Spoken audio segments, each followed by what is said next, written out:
A man was thrown from a 13th floor window in New York City. The government called it suicide and closed the case immediately. But decades later, when his body was examined again, investigators found something they could not ignore. His skull had already been fractured before he went through that window. That man was Dr. Frank Olson. He worked with the Central Intelligence Agency, and what happened to him was not an accident. It was not isolated. It was part of something far bigger, far darker, a secret program designed to do something most people still think is impossible: control the human mind. Welcome to Darkened Portal, where we don't just tell stories, we expose what was never meant to be uncovered. Today's case is not a theory. It is not speculation. This is documented history, confirmed by declassified government files, admitted in front of the United States Congress. In 1953, at the height of Cold War paranoia, the United States believed its enemies were developing ways to manipulate thoughts, to control human behavior, and instead of proving it wrong, they decided to compete. Under CIA Director Allen Dulles, a classified program was approved, with one single objective: to understand how to break a human mind and rebuild it under control. That program was called Project MK Ultra, and what they did over the next 2 decades crossed every ethical line imaginable.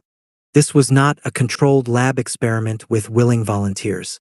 The people used in MK Ultra had no idea they were part of it. Prisoners, psychiatric patients, soldiers, ordinary civilians, all turned into test subjects, without consent, without warning, without any way to say no. The goal was not treatment.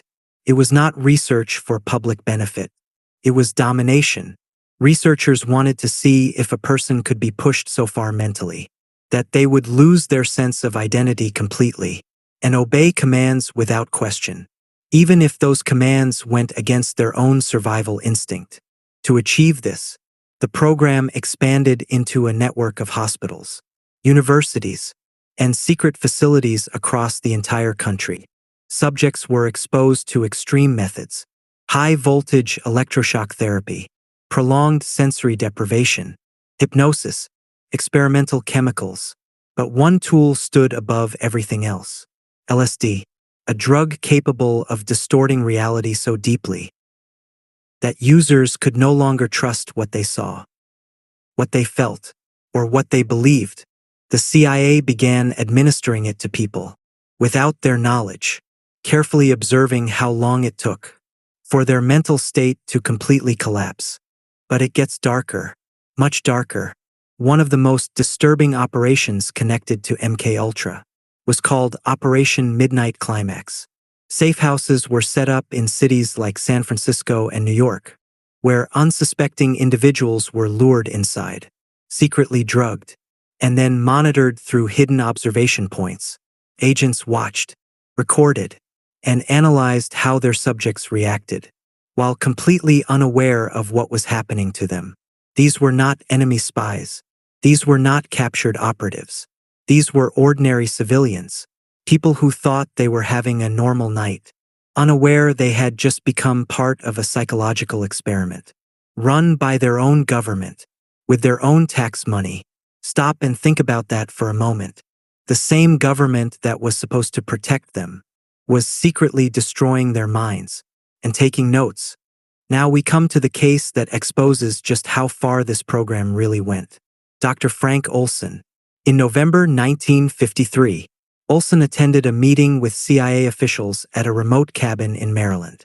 During that meeting, his drink was secretly laced with LSD, without his knowledge, without his consent.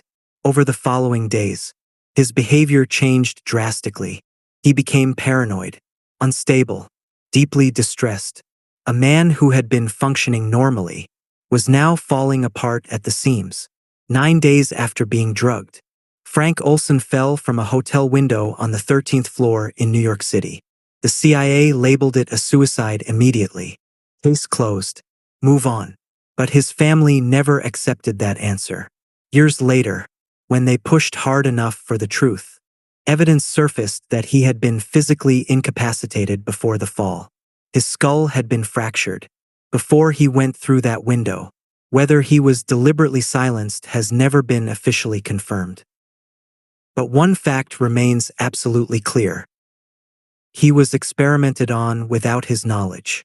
He died under deeply suspicious circumstances, and the people responsible were never charged with a single crime. By the early 1970s, information about MKUltra was starting to leak out. Journalists were asking dangerous questions. Government oversight was increasing, and the CIA panicked. In 1973, direct orders were given. Destroy all MKUltra files. Thousands of documents were eliminated overnight. Evidence that could have revealed the full extent of what had been done. To how many people, in how many places, gone forever. But they made one critical mistake. A set of files had been sent to a remote storage facility outside Washington, and they survived. In 1977, a Freedom of Information Act request uncovered them, leading to congressional hearings that shook the entire country. Officials were forced to sit before Congress and admit that the program had existed, that its methods were unethical, that innocent people had been experimented on without their knowledge or consent. And the CIA director himself stood before the Senate and said he was horrified by what had been done in his agency's name. And yet, despite everything that came to light, not a single person went to prison. No criminal charges. No real consequences. The victims, many of whom suffered long-term psychological damage, were left without answers, and in most cases, without proof, because the same system that allowed the experiments to happen also made it nearly impossible to trace them back.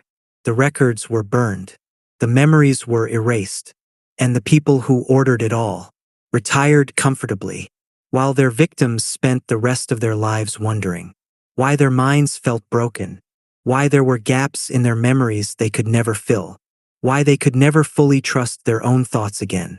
Project MKUltra ran for over 20 years. It involved more than 100 secret subprojects, spread across dozens of institutions, and affected thousands of lives. Most of its records were destroyed.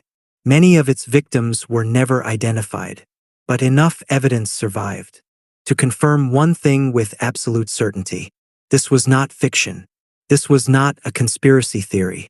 This was policy, a government-funded program designed to find out how far human control could go and how easily a mind could be broken and reshaped. The real question is not whether it happened. That is already proven. The real question is this: if something like this was carried out in complete secrecy once, for over 20 years, across dozens of institutions, on thousands of innocent people, what makes you think could never happen again? Think about that. And if this video disturbed you the way it disturbs me every time I revisit it, hit the like button, subscribe to Darkened Portal, share this with someone who needs to know the truth, because the only weapon against this kind of darkness is awareness. I will see you in the next one.